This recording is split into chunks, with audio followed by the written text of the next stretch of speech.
Vamos abrir a palavra de Deus, que se encontra no Evangelho de Mateus, no capítulo de número 3.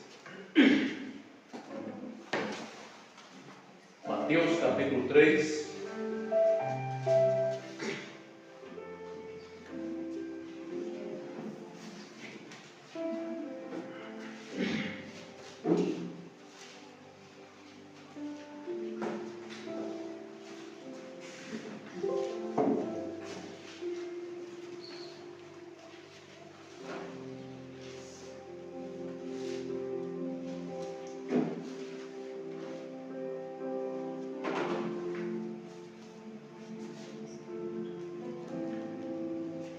Mateus 3, a partir do primeiro versículo, diz assim: Naqueles dias, João Batista apareceu no deserto da Judéia e começou a anunciar a seguinte mensagem: Arrependam-se, pois o reino dos céus está próximo.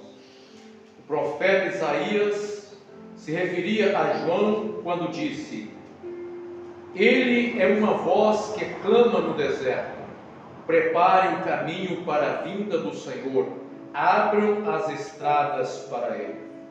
As roupas de João eram tecidas com pelos de camelo, e ele usava um cinto de couro e alimentava-se de gafanhotos e mel silvestre.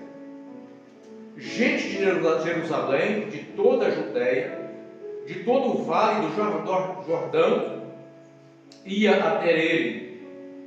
Quando confessavam seus pecados, ele os batizava no rio Jordão.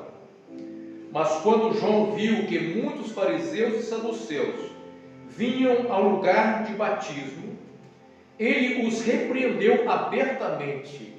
Raça de víboras, exclamou, quem os convenceu a fugir da ira que está por vir? Porventura, provem por suas ações que vocês se arrependeram. Não pensem que podem dizer uns aos outros: estamos salvos, pois somos filhos de Abraão. Isso não significa nada, pois eu lhes digo que até dessas pedras Deus pode fazer surgir filhos de Abraão. Agora mesmo o machado do julgamento está pronto para cortar as raízes das árvores. Toda árvore que não produz bons frutos será cortada e lançada ao fogo. Eu batizo com água aqueles que se arrependem. Depois de mim, porém, virá alguém mais poderoso que eu, alguém muito superior, cujas sandálias não sou digno de carregar. Ele os batizará com o Espírito Santo e com fogo.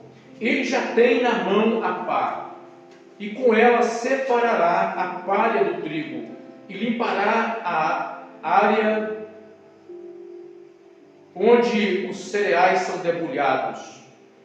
Juntará o trigo no celeiro, mas queimará a palha no fogo, que nunca se apaga.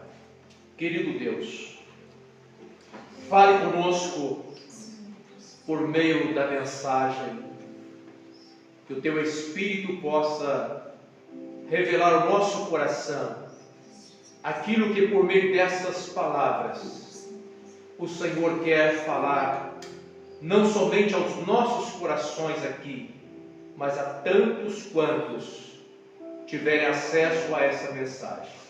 Opera salvação, restauração, leve-nos à sensibilidade, ao arrependimento sincero. Oramos em nome de Jesus. Amém. Os irmãos podem sentar. Meus irmãos, nós estamos na sequência, de mensagens baseada no Evangelho de Mateus. Pregamos o capítulo 1, capítulo 2. Começamos agora o capítulo 3. E é interessante, meus irmãos, que Mateus não se preocupou em escrever detalhes do dia a dia de Cristo, desde o seu nascimento até o dia em que Jesus morre e ressuscita e vai para o céu. Nós percebemos que nos 2 primeiros capítulos a preocupação de Mateus era registrar a forma milagrosa pelo qual Jesus nasceu, como o Verbo se encarnou de forma milagrosa. Essa foi a preocupação dele. E nos seus primeiros dias, e as localizações onde acontece o nascimento e depois onde Jesus teve que viver por algum período, Egito, Nazaré, Mateus fez questão de escrever para testificar que as profecias a respeito do Messias se cumpriam em Cristo Jesus. A partir daí, Mateus interrompe o registro a respeito de Cristo e volta agora a falar quando Cristo já está perto de iniciar o seu ministério. Aí ele volta agora a falar da vida de Cristo, agora já com os 30 anos. Mas antes ele vai falar a respeito de João Batista, que foi aquele que, por uma providência divina, também foi separado por Deus para uma missão como um profeta que viesse antes do Senhor, preparando ou chamando o povo ao arrependimento para preparar, para receber aquele que é o Messias, Cristo Jesus.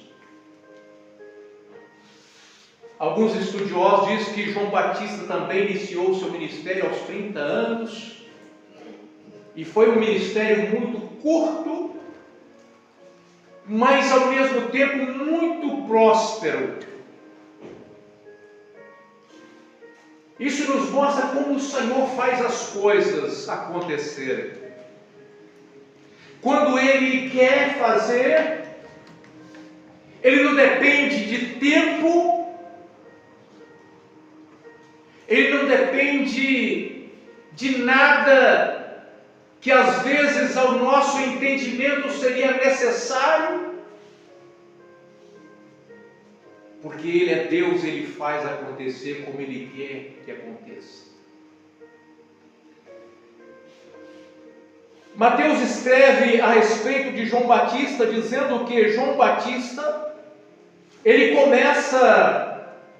tem uma mensagem, e a mensagem de João era a mensagem do arrependimento.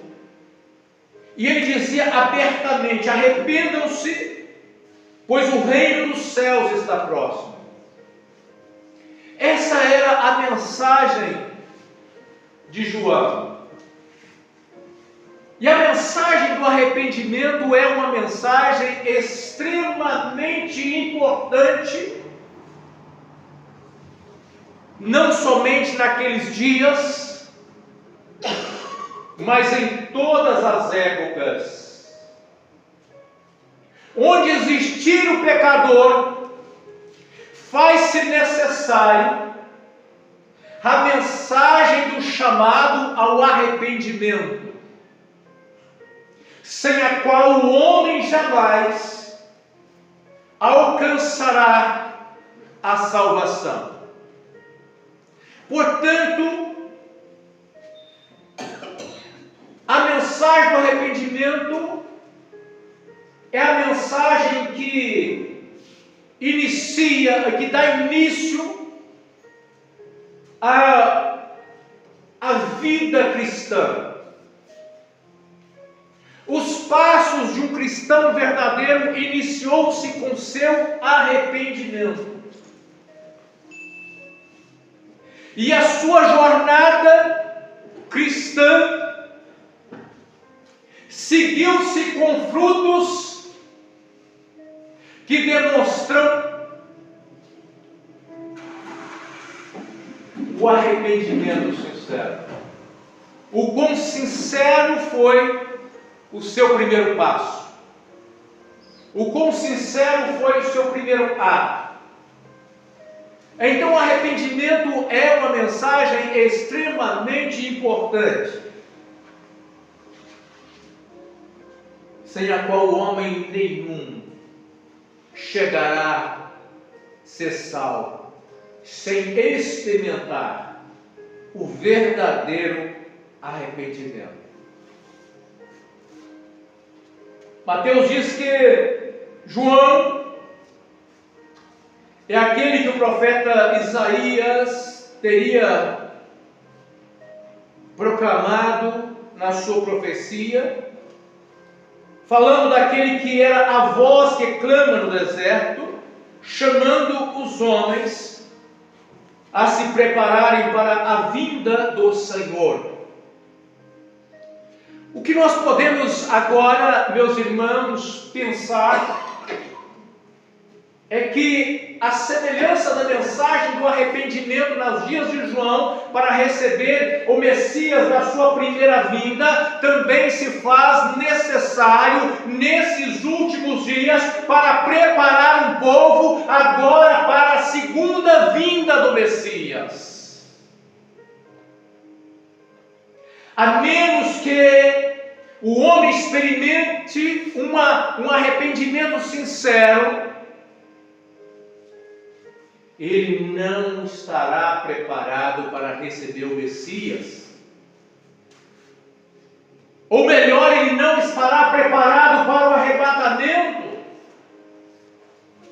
Então o apelo é: retiram todos os obstáculos, preparem o caminho, abram as estradas. Aquilo que te impede hoje de ter um encontro com o Senhor, o apelo do Espírito Santo é: o Senhor te dará condição, se você assim desejar, Ele te dará condição para que tudo aquilo que é obstáculo, que se opõe entre você e Cristo, seja removido, para que você receba do Senhor a presença real daquele que salva, o Senhor Jesus Cristo.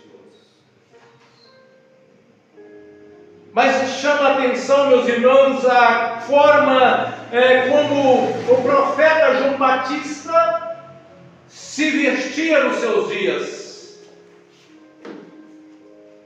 Vestia-se de peles de camelo, com cinto de couro. Alimentava-se de gafanhotos e mel silvestre. Eu pergunto aos irmãos, o quanto isso se parece com os profetas dos nossos dias? Aqui, meus irmãos, está um profeta cuja sua maneira de vestir, rude e simples, identificava perfeitamente com a sua mensagem rude, franca e também simples, mas poderosa. Mais poderosa. Aqui está alguém que as suas vestes lembravam perfeitamente o profeta Elias do Antigo Testamento, que também da mesma maneira vestia-se e alimentava. Isso fazia com que os judeus daqueles tempos pudessem olhar para João Batista e lembrar do profeta Elias, e lembrar também da profecia de que o Senhor enviaria o profeta Elias para preparar o caminho do Senhor. Simplicidade. Simplicidade é o que marca a vida do verdadeiro cristão. A vida do verdadeiro cristão deve ser marcada pela simplicidade. As vestes simples de João Batista não eram semelhantes à veste dos religiosos do seu tempo. E também não era e não é semelhante à veste de muitos profetas, ou dos que dizem profetas dos nossos dias, que estão preocupados com seus luxos,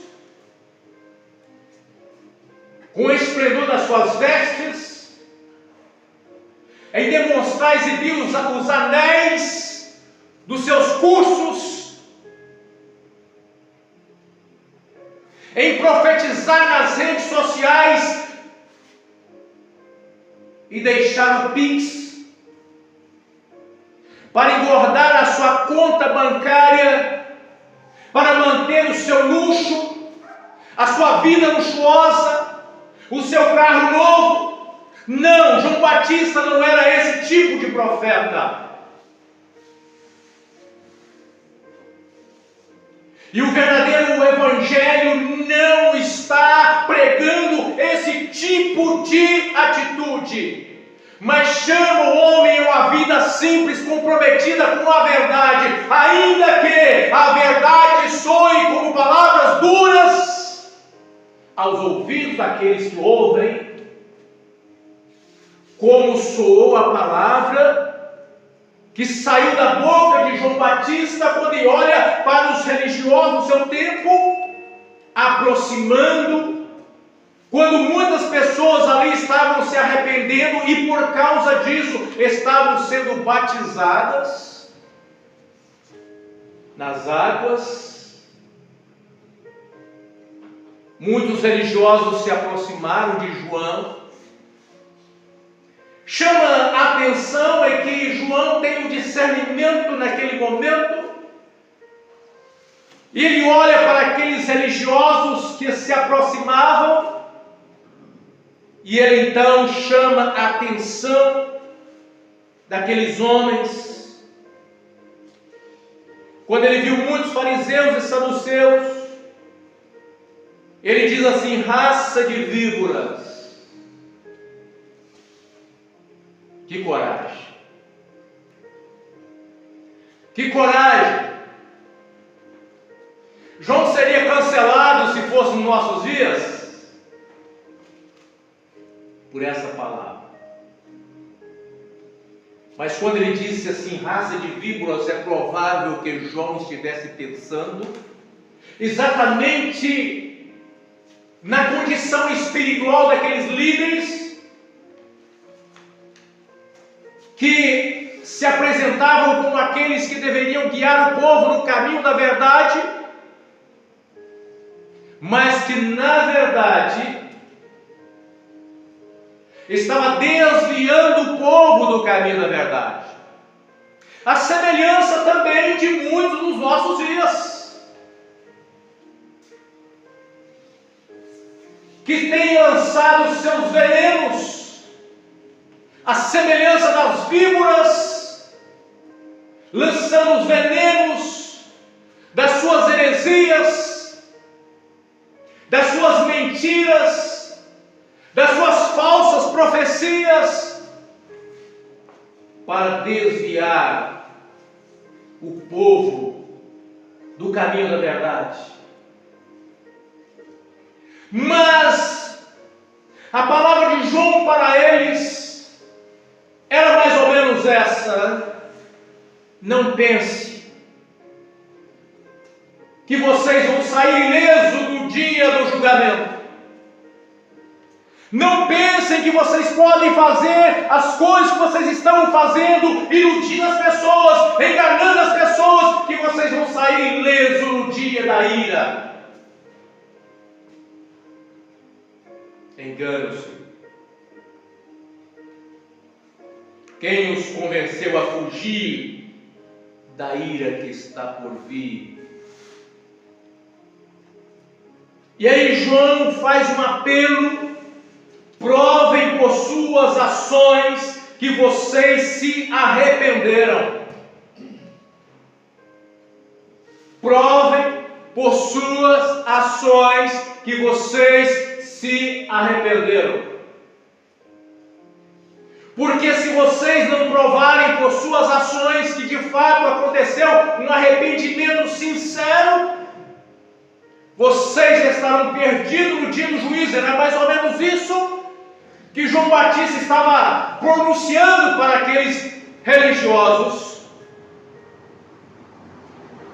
E é exatamente essa mensagem que precisa ecoar no ouvido de muitos líderes, falsos profetas, enganadores, gananciosos dos nossos dias. Eles precisam ouvir essa verdade, a menos que vocês se arrependam e provam com frutos, pelas ações que vocês de fato se arrependeram. Não pensem que vocês se escaparão quando Jesus vier. No dia da ira, no dia do julgamento, não pensem que vocês escaparão. E João diz assim: não pensem que podem dizer uns aos outros: estamos salvos, pois somos filhos de Abraão. Isso não significa nada. Que mensagem mais franca, mais clara do que essa? João estava dizendo para vocês: não adianta vocês olhar um para o outro e falar assim: nós somos salvos, estamos salvos porque somos filhos de Abraão. Isso não significa nada se vocês não demonstrarem por suas ações frutos de arrependimento. Trazendo para os nossos dias hoje o que o profeta estaria dizendo para nós aqui é o seguinte: não adianta você que se diz cristão olhar um para o outro e dizer: estamos salvos porque somos filhos de Deus. Não adianta você, cristão, olhar um para o outro e dizer assim: estamos salvos porque um dia nós levantamos a mão para aceitar Jesus. Não adianta você, cristão, olhar um para o outro e dizer assim: estamos salvos porque quando eu nasci, a minha mãe me batizou, me levou para ser batizado, meus pais. Tão cedo, nasci em berço cristão. Isso não significa nada se de fato nós cristãos não demonstrarmos pelas nossas ações e pelos nossos frutos que o nosso arrependimento no dia que aceitamos Jesus Cristo foi sincero, foi verdadeiro, e que os nossos frutos continue demonstrando para nós quem nós somos verdadeiramente. A menos, meus irmãos, que nós demonstremos com as nossas ações que somos cristãos,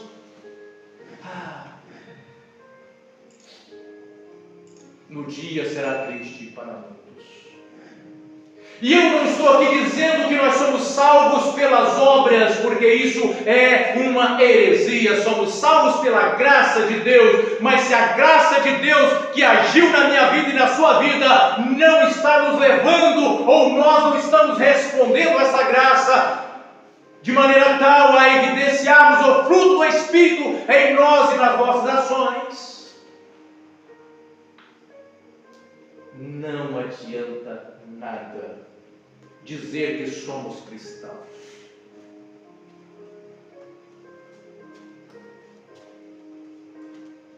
E João continua a dizer: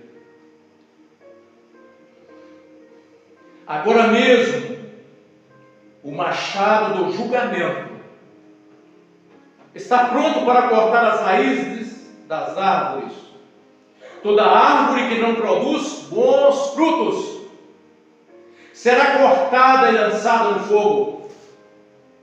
E aqui, meus irmãos, prestem atenção na fala de João, porque se assemelha bastante com aquilo que Cristo falou a respeito dos falsos profetas.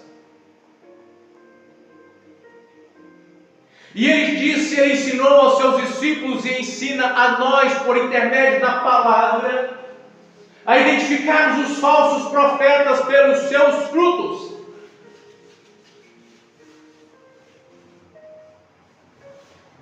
Jesus falando a respeito, nós ainda vamos chegar lá mais na frente.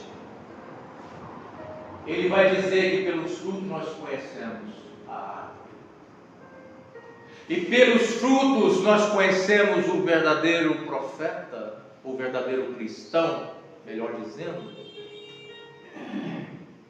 Pelo fruto.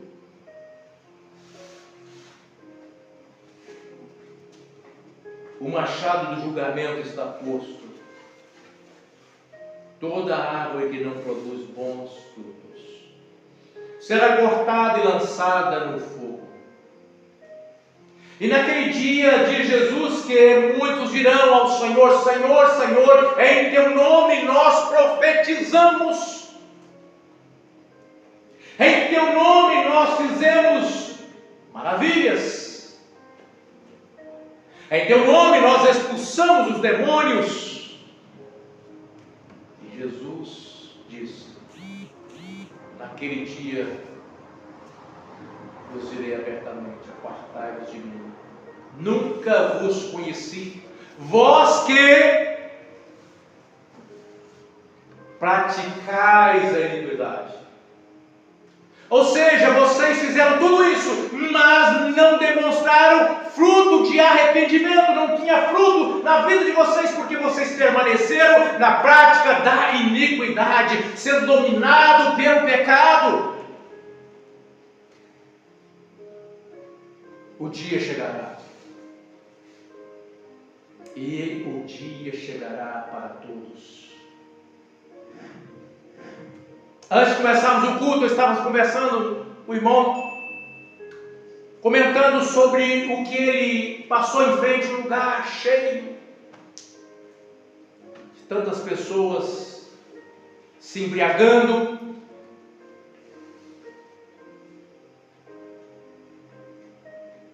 Passou em outro lugar também cheio.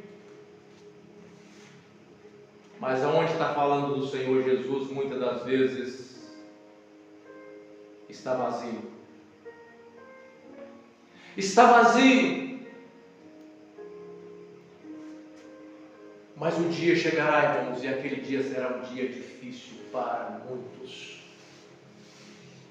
Porque o dia do julgamento, de cortar a raiz das árvores que não dá fruto, cortar a árvore que não dá fruto, esse dia chegará. E triste será para quem não se arrependeu verdadeiramente. Será lançado no fogo, como uma árvore que nada presta, a não ser para ser queimada porque não tinha bons frutos. E João continua dizendo: eu batizo com água aqueles que se arrependem.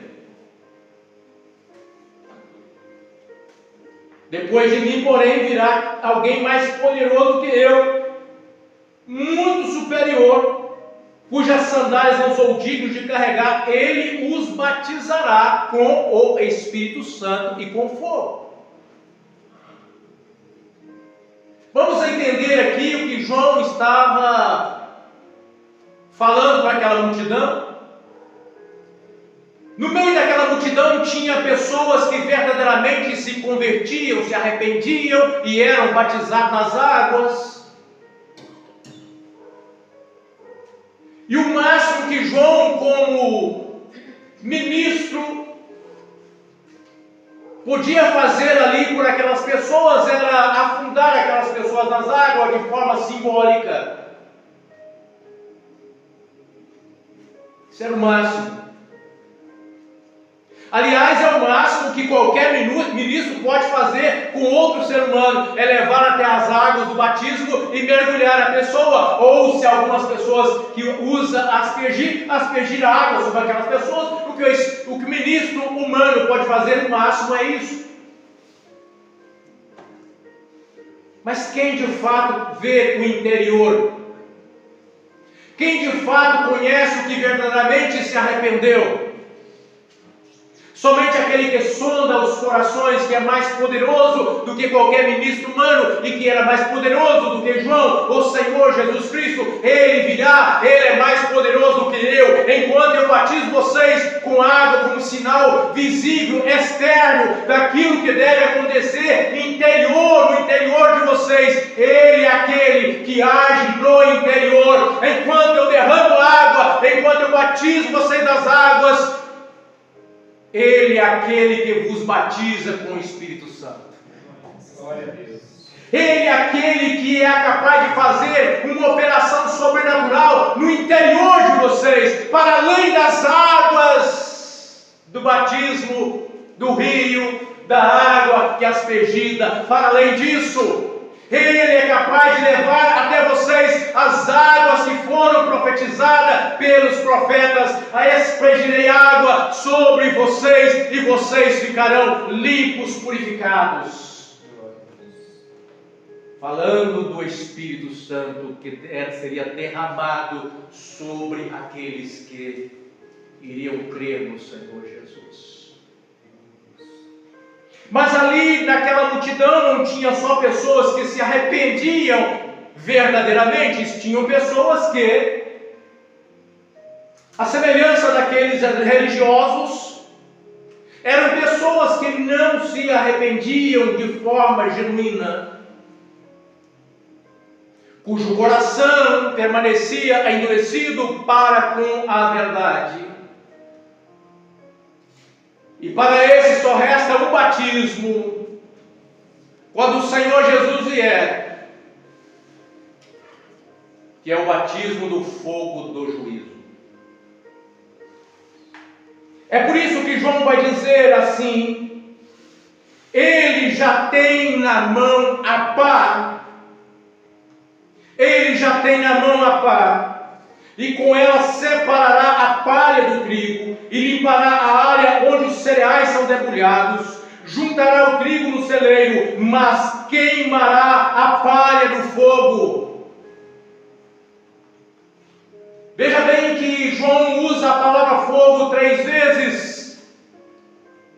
A primeira vez ele fala da árvore lançada no fogo, a segunda vez ele fala de um tal batismo de fogo, e a terceira vez ele fala novamente agora de um fogo que queima a palha para separar aquilo que é trigo daquilo que não presta, e a palha será jogada num fogo que nunca se apaga. Essa expressão fogo que nunca se apaga sempre é direcionada ao juízo de Deus sobre aqueles que se perderão.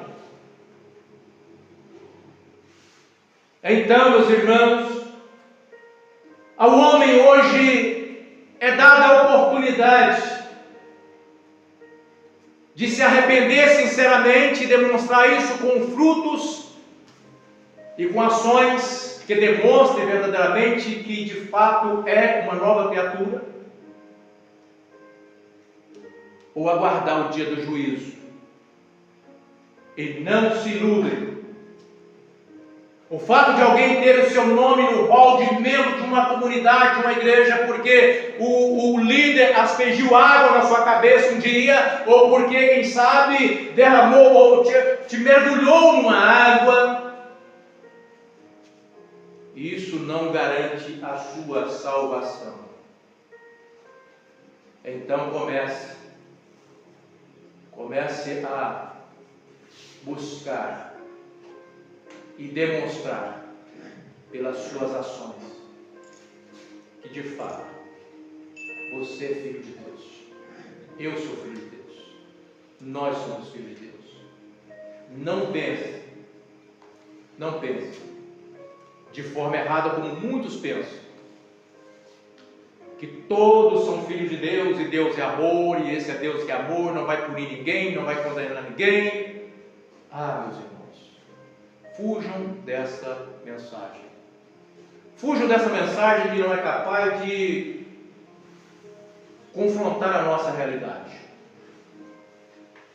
Fuja da mensagem que não é capaz de nos fazer pensar e refletir como está a nossa vida cristã. Fuja daquela mensagem que só quer falar que você já está tudo bem, que vai ser tudo bem, que você vai vencer, que está tudo certo. Fuja disso. Procure ouvir aqueles que verdadeiramente estão comprometidos a anunciar a verdade, a palavra de Deus, que confronta as nossas fraquezas. E que nos lança, quando confrontados, nos lança de joelho aos pés daquele que tem misericórdia. E nos faz dizer uma única coisa: Senhor, tenha misericórdia de mim. Tenha misericórdia de mim. Me ajude. Porque, meus irmãos, se nós não formos para os pés do Senhor para buscar a graça de Deus e a ajuda do Espírito Santo para trabalhar em nós, meus irmãos, nós podemos, quem sabe, viver uma vida enganada, a vida inteira achando que nós éramos cristãos, e naquele dia encontrarmos um duro juízo, talvez uma palavra dizendo: não vos conheço, ou a semelhança das virgens loucas numa porta fechada, onde não haverá mais oportunidade. Louvamos a Deus porque hoje o Senhor trabalha em nós, porque hoje o Senhor fala conosco, porque hoje o Senhor nos faz refletir e a entender que o único caminho da salvação,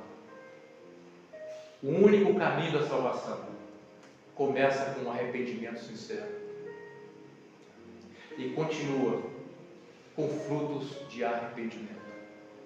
Que Deus nos abençoe em Cristo Jesus. Amém? Está cantando louvor? 513.